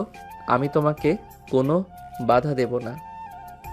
তোকে তো আমি আরে রাগ দেখাচ্ছ কেন? বললাম তো তুমি চাইলে আমায় এক্ষুনি বিয়ে করতে পারো। এখন ভিতরে চলো, সবাই ওয়েট করছে।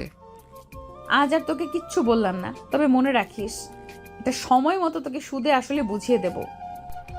তখনই পাশ থেকে একটা শয়তানি মার্কা হাসি দিয়ে রিমি বলে উঠল, ভাবি, আমার এই ভাইয়াটাকে সোজা করতে হলে না তোমাকে আরও একবার জন্ম নিতে হবে। এই ওয়েট, তুমি ভাবি কাকে বলছো? ওরে বাবা রে বাবা, বিয়ের আগেই শ্বশুরবাড়ি চলে আসতে পেরেছো আর আমি ভাবি বলেছি, তাতেই এত সমস্যা? ঠিক আছে, বলবো না, যাচ্ছি আমি। এই বলে 32টা দাঁত বের করে একটা হাসি মেরে রিমি সেখান থেকে চলে গেল। তখনই নেহা নিজের চোখ দুটোকে আগুনে নাই লাল করে নীলের দিকে তাকিয়ে বলল, নিজে তো ছাগলের 3 নাম্বার বাচ্চার মতো সারাক্ষণ ভ্যা ভ্যা করিস, আর সেই সঙ্গে নিজের বোনটাকেও লেলিয়ে দিয়েছিস। এর পরিণাম কি হতে পারে সেটা একবার চিন্তা করে দেখেছিস? উফ ম্যাডাম, সব সময় শুধু পরিণাম নিয়ে কেন এত চিন্তা করেন? আমি তো বলেছি নীল কখনো পরিণাম চিন্তা করে কোনো কাজ করি না। তাছাড়া নীলের বাবার আর্থিক অবস্থা এতটাও খারাপ নয় যে তাকে সব সময় পরিণামের কথা চিন্তা করতে হবে। এখন আসুন তো ভিতরে, তা না হলে আবার সবাই মনে করবে বিয়ের আগেই শ্বশুরবাড়ি এসে ওইসব করে নিচ্ছেন। নেহা তখন রাগে গজগজ করছিল, কিন্তু কিছুই বলতে পারল না, কারণ এটা একটা অনুষ্ঠান বাড়ি। এখানে কিছু করলে লোকে দেখবে, আর সবসময় কিন্তু দোষটা মেয়েদের দিকেই হয়। তাই নিজের ইজ্জত বাঁচাতে মুখটা বন্ধ রাখতে হলো। জন্মদিনের অনুষ্ঠান শেষ হলে নেহার পরিবার খাওয়া দাওয়া করে বাড়ি চলে আসবে। তখনই রিমি পিছন থেকে নেহাকে বলে, ভাবি, চলে গেছো? আমি তো ভেবেছিলাম থেকেই যাবে। আমি ভেবেছিলাম তুমি বুঝি একবারেই শ্বশুরবাড়ি চলে এসেছো। দেখো, বেশি বার বেরো না। তোমার ভাইটা বেশি বার বেড়ে গেছে, এর পরিণাম খুব একটা ভালো হবে না। আমি নেহা কি জিনিস এটা কিন্তু সে এখনো বুঝতে পারেনি। ভুল শুধু আমার ভাইয়া একা করেনি, তুমিও করেছো। তুমিও বুঝতে পারোনি আমার ভাইয়া কি জিনিস। আমার ভাইয়া যদি একবার কোনো জিনিসের পিছনে, তখন সেই জিনিসের শেষ না দেখে কিন্তু ছাড়ে না। এটা তোমার মাথায় রাখা উচিত ছিল। এই কথা শুনে নেহা আর কোনো উত্তর না দিয়ে সেখান থেকে বের হয়ে চলে গেল। আর এরপর চলে গেল আরও বেশ কয়েকটা মাস। এদিকে নীলের অনার্স ফাইনাল ইয়ারের পরীক্ষা শুরু হতে চলেছে। 1 সপ্তাহ পরেই নীলের অনার্স ফাইনাল ইয়ারের পরীক্ষা। সেদিন নেহা বেলকুনিতে বসে রাতের বেলায় একটা গল্পের বই পড়ছিল। তখনই হঠাৎ সে দেখতে পেল বেলকুনির পাইপে কেউ একজন উপরে উঠে আসছে। সে অনেকটা ভয় পেয়ে গেল। ভয় পেয়ে চিৎকার করতে যাবে, তখনই হঠাৎ কেউ একজন তার মুখ চেপে ধরল আর কানে কানে বলল, এই চুপ, একদম চিৎকার করো না। নিজের জামাইকে দেখে চিনতে পারো না, আবার চিৎকার করতে হয় নাকি? ইউ আরে বাবা, কি বলবে বলো না, করছো কেন? কি বলবে স্পষ্ট করে বলো, এভাবে করলে আমি বুঝতে পারবো নাকি? নেহা ততক্ষণে নিজের শরীরের সমস্ত শক্তি দিয়ে নিজের মুখ থেকে নীলের হাতটা সরালো আর তারপর বলল, তুমি এখানে কি করতে এসেছো? আর ব্যালকনির পাইপ দিয়ে কেন উঠে এসেছো? আর আমার মুখে এইভাবে চেপে ধরে আছো? তাহলে আমি কথা বলবো কি করে? ও, আই এম সরি, আসলে আমার মনে ছিল না আমি যে তোমার মুখে চেপে ধরে আছি। আসলে জানোই তো সামনের সপ্তাহ থেকে আমার পরীক্ষা, তখন তো আর তোমার সঙ্গে দেখা করতে পারবো না, তাই তোমার সঙ্গে একটু পার্সোনাল টাইম স্পেন্ড করতে আসলাম। পার্সোনাল টাইম স্পেন্ড করতে আসতে মানে? এসব তুমি কি বলছো? তোমার মাথা কি খারাপ হয়ে গেছে নাকি? চুপচাপ এখান থেকে চলে যাও বলছি। একদম আমার সঙ্গে উল্টাপাল্টা কিছু করবে না। সেদিন কিন্তু ছেড়ে দিয়েছিলাম, এখন কিন্তু ছাড়বো না। তোমাকে 14 শিকের ভাত খাইয়ে ছাড়বো। এখনও বউয়ের হাতে রান্না করা 1 প্লেট ভাত খেতে পারলাম না, আর এখন কি না আমাকে 14 শিকের ভাত খেতে হবে, এটা বললে হয় নাকি বউ? এই ইতরের বাচ্চা, আমি তোর কোন জন্মের বউ? আমি তোকে আগেও বলেছি আর এখনো বলছি, নিজের চরিত্র ঠিক কর। আমাকে কখনো বউ বলে ডাকবি না। আমি তোর কোনো জন্মের বউ লাগি বলতো শুনি? মানুষের পুনর্জন্ম হয় সেটা আমি বিশ্বাস করি না, কারণ আমি একজন লেখক মানুষ। আমাদের লেখক মনা মানুষগুলো সবসময় বর্তমান আর ভবিষ্যৎকে বিশ্বাস করি, কিন্তু অতীত বলতে কিছু থাকতে পারে না আমাদের জীবনে। কেন থাকতে পারে না অতীত বলতে কিছু? পুনর্জন্ম হয় না, সেটা তোকে কে বলেছে? কেউ আমাকে বলেনি, তবে আমি বিশ্বাস করি। আর আমার মতো যারা লেখক তারা সবাই বিশ্বাস করে পুনরায় জন্ম বলতে কিছুই হয় না। যা আছে সবটাই বর্তমান আর ভবিষ্যৎ, কারণ অতীত শুধু মানুষকে কষ্ট দেয়। যেই অতীত মানুষকে কষ্ট দেয় সেই অতীত আমার মতো লেখক মনা মানুষগুলো ভুলে থাকতে চায়। তোর সঙ্গে কোনো কথাই বলতে চাই না। চুপচাপ এখান থেকে চলে যা, তা না হলে কিন্তু খারাপ কিছু হবে বলে দিলাম। যা হবে তা পরে দেখা যাবে, কিন্তু তোমার হাতের বইটা যে আমার লেখা সেটা কি তুমি জানো? আমার এখনো মাথা খারাপ হয়নি, আমি এখনো সম্পূর্ণ সুস্থ আছি। এটা আমার পছন্দের লেখকের লেখা বই। হ্যাঁ, তুমি হয়তো ভাবছো এটা তোমার পছন্দের লেখকের বই, কিন্তু মূলত এই বইটার লেখক আমি। আর আমি আমার লেখা বইয়ে আমার ছদ্মনাম ইউজ করি। সেটা তুমি আমার ফেসবুক প্রোফাইলে ঢুকলেই দেখতে পাবে, সেখানে আমার নাম দেওয়া নিলয় আহসান। আমি যেমন ফেসবুকে আমার ছদ্মনাম ইউজ করি, তেমনি আমার লেখা সমস্ত বইয়েও আমি আমার ছদ্মনাম ইউজ করি। এই বলে নীল মোবাইলটা নেহার দিকে এগিয়ে দিল আর নেহা মোবাইল হাতে নিয়ে দেখলো সত্যি নীলের ফেসবুক আইডির নাম নিলয় আহসান। তখনই সে আইডিটা ঢুকে পড়ল আর আইডিতে ঢুকে বেশ কয়েকটা গল্প পড়ল, যেগুলো সে প্রায় ফেসবুকে পড়ে এবং নীল অনেক দিন ধরেই তার ফেসবুক ফ্রেন্ড লিস্টে রয়েছে।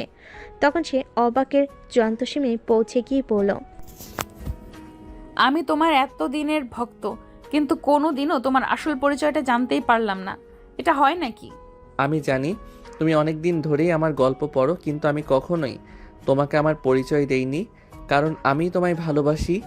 আমি চাই আমার ভালোবাসাটা সামনাসামনি প্রমাণিত হোক, আড়াল থেকে কাউকে নিজের ভালোবাসায় বশ করতে চাই না।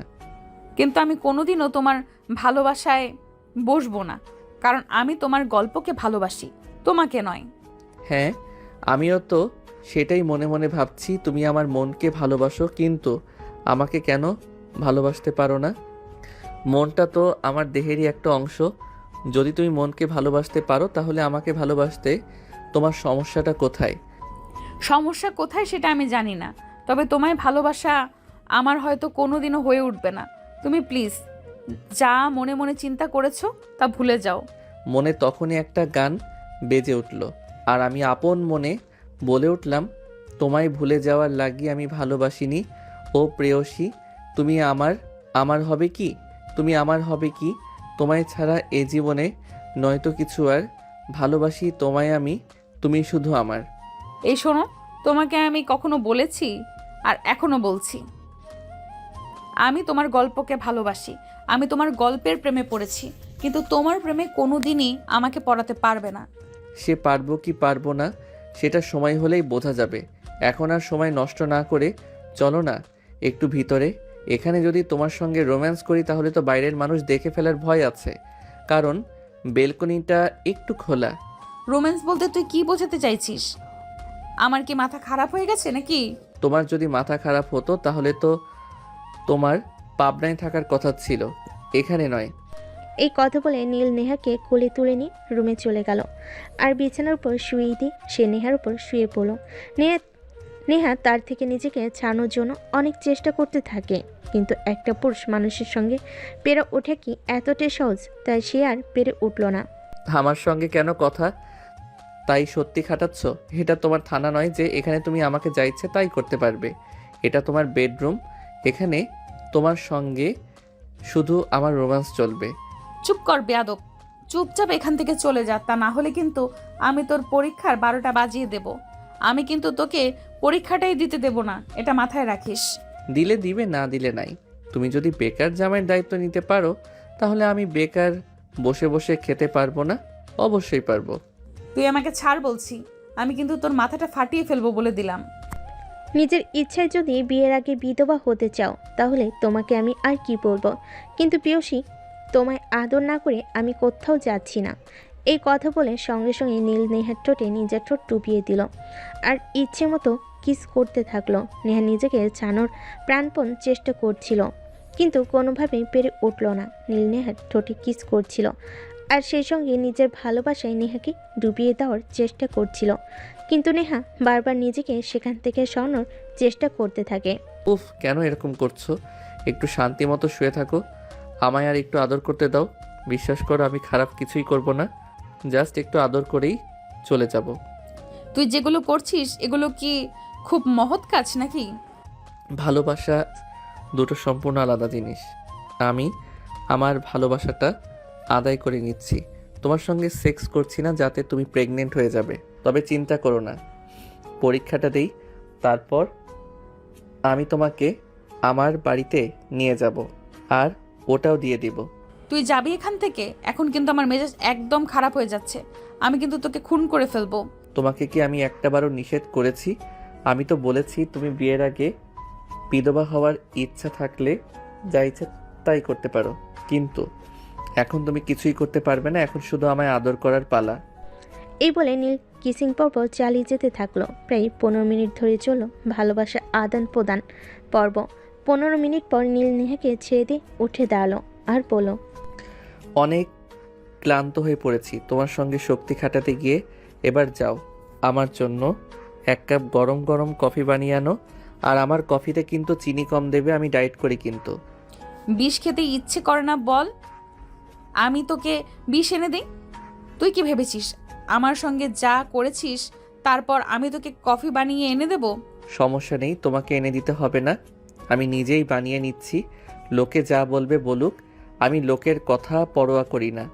এই তো বলবে, এর আগে শ্বশুরবাড়িতে এসে রান্না করে খাচ্ছি, আমার সমস্যা নেই। এই বলে নীল রুম থেকে বের হয়ে রান্নাঘরের দিকে চলে যাবে। তখনই নেহা তাকে টান দিয়ে রুমের ভিতর নিয়ে আসে আর দরজা বন্ধ করে দেয়। কি হলো, দরজা বন্ধ করলে কেন? ওইটা করবে নাকি? এর আগে কি মা হওয়ার ইচ্ছা আছে নাকি? চুপ কর তুই, এখন আমার রুম থেকে বের হয়ে যাবি। এটা যদি কেউ দেখতে পারে তখন কি হবে সেটা তুই ভেবে দেখেছিস? বললাম তো এত কিছু চিন্তা আমি করি না। তোমাকে বললাম কফি বানিয়ে এনে দিতে, তুমি যখন বললে পারবে না তখন তো আমাকে নিজেকেই বানিয়ে নিয়ে খেতে হবে। কারণ আমার যখন কোনো একটার উপর নেশা থাকে কিছু, তখন আমি আর নিজেকে কন্ট্রোল রাখতে পারি না। আচ্ছা ঠিক আছে, তুই এখানে বস, আমি তোর জন্য কফি বানিয়ে নিয়ে আসছি। এই বলে নেহা নিজের কাপড় চোপড় আর চুলগুলো ঠিক করে তারপর রান্নাঘরে চলে গেল। এই অসময়ে তাকে রান্না করতে দেখে তার আম্মু বলল, কি ব্যাপার নেহা, তোকে তো কখনোই আমি এই অসময়ে রান্নাঘরে আসতে দেখি না। কি সমস্যা, কিছু হয়েছে নাকি? না, আমার কিছুই হয়নি, আসলে একটু কফি খেতে ইচ্ছে করছে তাই একটু কফি বানাতে আসলাম। সত্যি আমি স্বপ্ন দেখছি নাকি বাস্তবে আছি সেটাই বুঝতে পারছি না। যে মেয়েকে আজ পর্যন্ত আমি কফিতে হাত পর্যন্ত দিতে দেখলাম না, সে কিনা আজ কফি খাবে? আমি তো জানি তুই সবসময় রং চা খেতে পছন্দ করিস, আদা দিয়ে। আম্মু, একটা মানুষ সবসময় একটা জিনিস অপছন্দ করবে সেরকম তার নয়, পছন্দ হতে পারে। আমি সবসময় আদা দিয়ে রং চা খাই, কিন্তু তার মানে এই নয় যে আমি কফি খেতে পারবো না।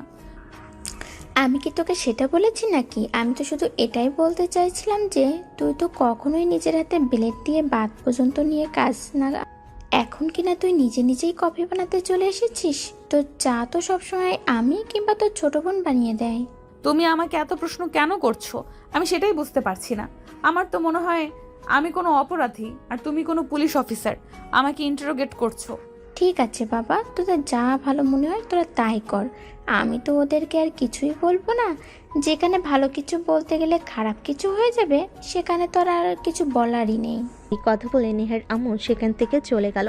আর নেহা কিচেনে ঢুকে তারপর নিজের জন্য এক কাপ কফি বানিয়ে নিল। রুমে বসে নেহার রুমটা একটু ভালোভাবে দেখে নিচ্ছিল।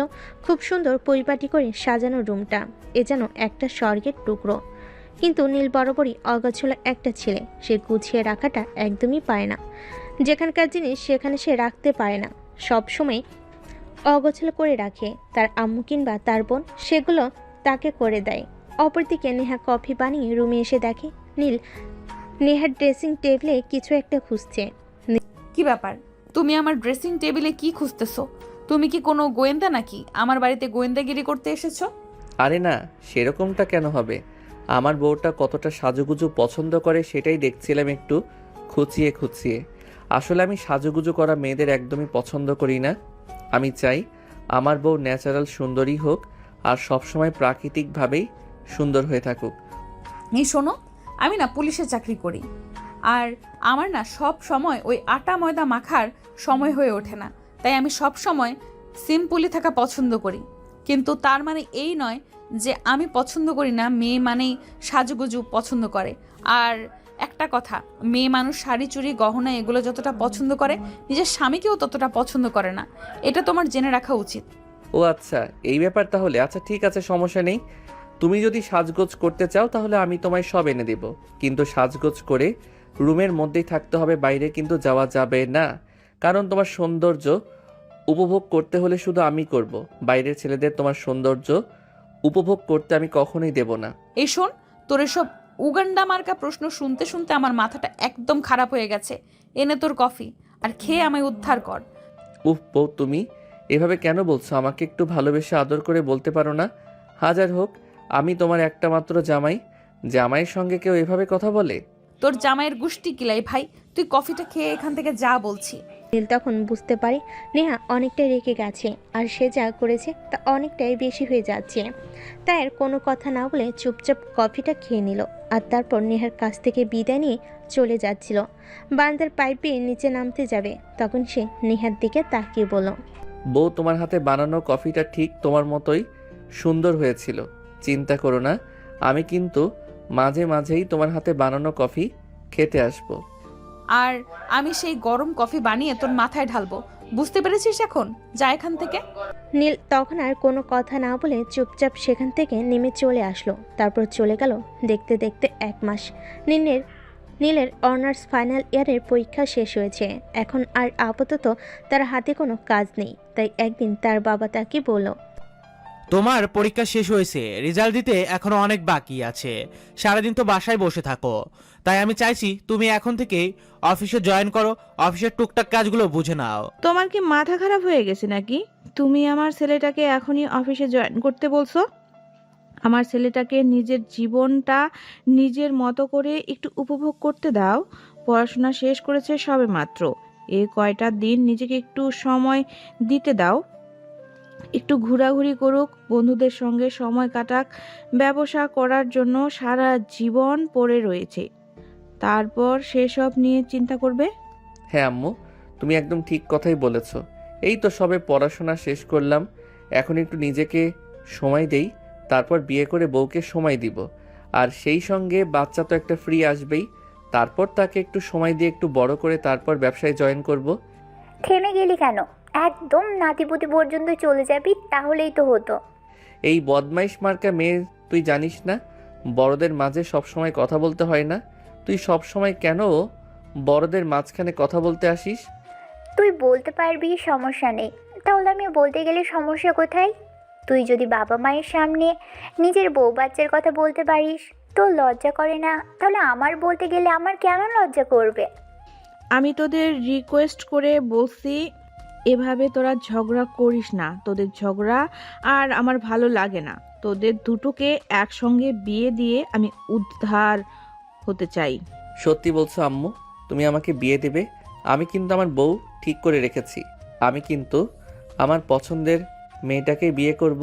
কি বলছিস? তুই তুই কি কাউকে পছন্দ করিস নাকি? আরে আম্মু, তুমি এখনো জানো না? ওই যে আবুর অফিসের এমপ্লয়, যার মেয়ের জন্মদিনের অনুষ্ঠানে আমরা গিয়েছিলাম, ওই মেয়েটাকে তো তোমার ছেলে পছন্দ করে। মেয়েটা পুলিশের এসপি। তাহলে তো খুবই ভালো। পুলিশের এসপি আমার বাড়ির বউ হওয়া আসবে, এটা খুবই খুশির খবর। আরে তুই সত্যি বলছিস? তুই ওনার মেয়েকে পছন্দ করি? আমিও তো মনে মনে ওই মেয়েটাকে পছন্দ করতাম, কিন্তু সমস্যা, মেয়েটা তোর চাইতে বয়সে বড়, তাই তোকে বলবো ওটার সাহস হয়ে ওঠেনি। যাই হোক, এখন যেহেতু জানতে পেরেছি তো ভালোই। আমি আজকে ওনার সঙ্গে কথা বলবো। না আব্বু, একদমই নয়। তুমি এখনই কিছু বলবে না। আমি তো তোমাকে বললাম, এই তো সবেমাত্র পড়াশোনা শেষ করেছি, এখন নিজেকে একটু সময় দিতে চাই। আর একটা কথা, বিয়ের আগে যদি বউয়ের সঙ্গে একটু প্রেম, রোম্যান্স এগুলো করতে নাই পারি, তাহলে কি হয়? আরে প্রেম টেম ওইসব বিয়ের পরে করবি। এত ভালো একটা মেয়েকে আমার বাড়ির বউ করতে পারবো, এটা তো আমার সৌভাগ্যের ব্যাপার। কিন্তু সময় নিতে গিয়ে যদি পাখিটা উড়ে পালিয়ে যায়, তখন কি করবি? সেরকম কিছুই হবে না আব্বু। আমার বউটা কখনোই আমাকে ঠকিয়ে অন্য কাউকে বিয়ে করবে না। তুমি একদম নিশ্চিন্তে থাকতে পারো। আমার বউ সারা জীবন শুধু আমারই থাকবে। আচ্ছা ঠিক আছে, যা, তোকে সময় দিলাম 1 বছর। 1 বছর নিজেকে সময় দে, আর প্রেম কর নেহার সঙ্গে। সম্পর্কটা ভালো করে নে, তারপর তোদের দুজনের বিয়ে দিয়ে দিব। ঠিক আছে আম্মু, থ্যাংক ইউ সো মাচ। এই কথা বলে নিজের রুমে চলে আসলো আর মোবাইল নিয়ে গল্প লিখতে বসে গেল। কারণ এখন আপাতত তার হাতে আর কোনো কাজ নেই, শুধু গল্প লেখা ছাড়া।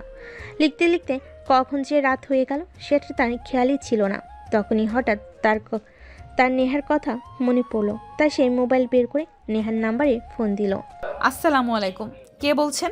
আর এত রাতে কেন ফোন করেছেন? কোনো ইমার্জেন্সি কেস আছে নাকি? কেসটা তো খুবই ইমার্জেন্সি, কিন্তু ম্যাডাম সমস্যা হলো আপনি যে নিজের জামাইকে চিনতে পারেন না, সেটাই। মানে কি? আপনি কাকে ফোন করেছেন? আমি তো সেটাই বুঝতে পারছি না। আমি তোমার জামাই বলছি গো। এবার নিশ্চয়ই চিনতে পেরেছো। ও, এতক্ষণে বুঝতে পেরেছি তুই কেন এত রাতে ফোন করেছিস। আর তাছাড়া তুই আমার নাম্বার কোথায় পেলি? নাম্বার আবার কোথায় পাবো? এই তো শ্বশুর মশাইয়ের কাছে এই নাম্বার পেয়েছি। তোমার সঙ্গে ফোনে কথা বলতে পারি না, তাই শ্বশুর মশাইকে ফোন দিয়ে বললাম তোমার নাম্বারটা একটু দেওয়ার জন্য। তাই শ্বশুর মশাই কোনো প্রশ্ন ছাড়াই দিয়ে দিল। ও আচ্ছা, এই ব্যাপার। ঠিক আছে, এখন তুই আমাকে এটা বল যে তুই আমাকে কেন ফোন করেছিস। আচ্ছা, তুমি সব সময় এমন কেন করো বলো তো? বউয়ের কাছে মানুষ কেন ফোন করে?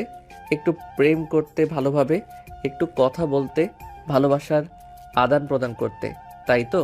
কিন্তু তুমি তো আমাকে তার কিছুই করতে দাও না। তোর ভালোবাসা তোর পকেটে রাখ, তোর ভালোবাসার গুষ্টি কিলাই। তুই কখনো আমাকে ফোন করবি না। ভালোবাসা তো মনে রাখার জিনিস, সেটা পকেটে কেন রাখতে যাব? আর আমার গোষ্ঠী কত বড় সেটা তুমি জানো। সবাইকে তুমি একা খেলাতে পারবে? নেহা তখন প্রচণ্ড রকম খেপে গেল আর ফোনটার সঙ্গে সঙ্গে কেটে দিয়ে ফোনটা সুইচ অফ করে দিল। নীল অনেকবার ফোনে ট্রাই করলো, কিন্তু ফোন আর অন হলো না। নীল ছোট্ট একটা মেসেজ করলো।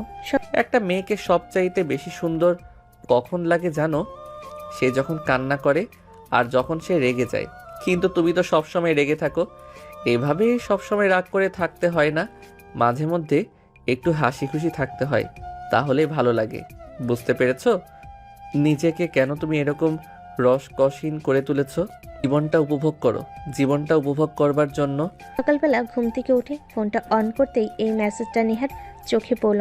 তার মেজাজ এতটাই খারাপ হয়ে গেল যে সঙ্গে সঙ্গে সে মোবাইলটা থেকে সিমটা খুলে সিমটা ভেঙে ফেলল। সকাল 10টার দিকে সে থানার দিকে যাচ্ছিল। তখনই হঠাৎ একটা বাইক তার পথ আগলে দাঁড়ালো। এই কি ব্যাপার? কে আপনি?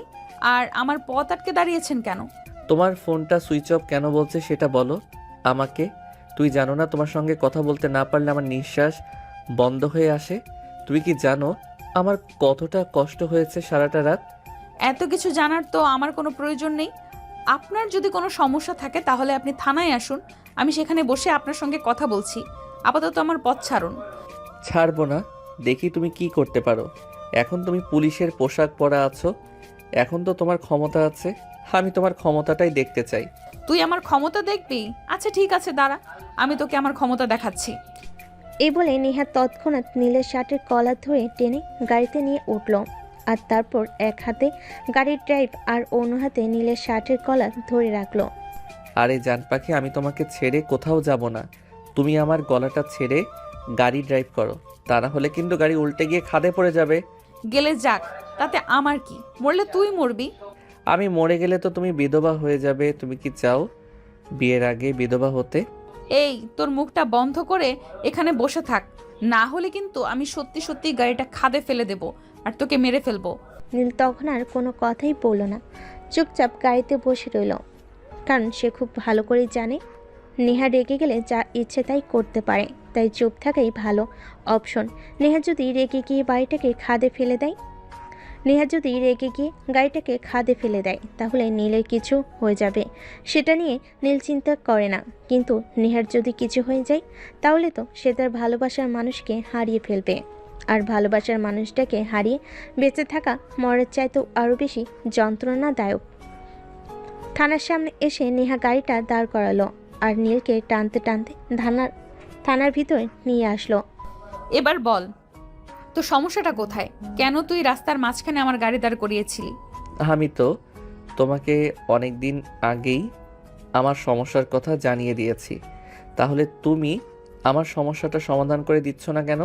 হ্যাঁ, আমি তো তোর সেই সমস্যাটার কথা জানতে চাইছি। কি তোর সেই আন্তর্জাতিক সমস্যা? ওই যে ভালোবাসি, তোমায় বিয়ে করতে চাই, আমার বউ বানাতে চাই। আমি মরে গেলেও তোকে বিয়ে করব না, এটাই আমার শেষ কথা। মরে গেলেও তোমাকে আমারই বউ হতে হবে, কারণ আমি তোমায় ভালোবাসি। দুনিয়াতে আমি কতটুকু পুণ্যের কাজ করেছি জানি না, কিন্তু যতটুকু করেছি তার বিনিময়ে যদি আল্লাহ আমাকে দিতে চায় তাহলে আমি আল্লাহর কাছে তোমাকে চেয়ে নিব। এই কথা বলে নীল থানা থেকে বের হয়ে সোজা বাসে চলে গেল।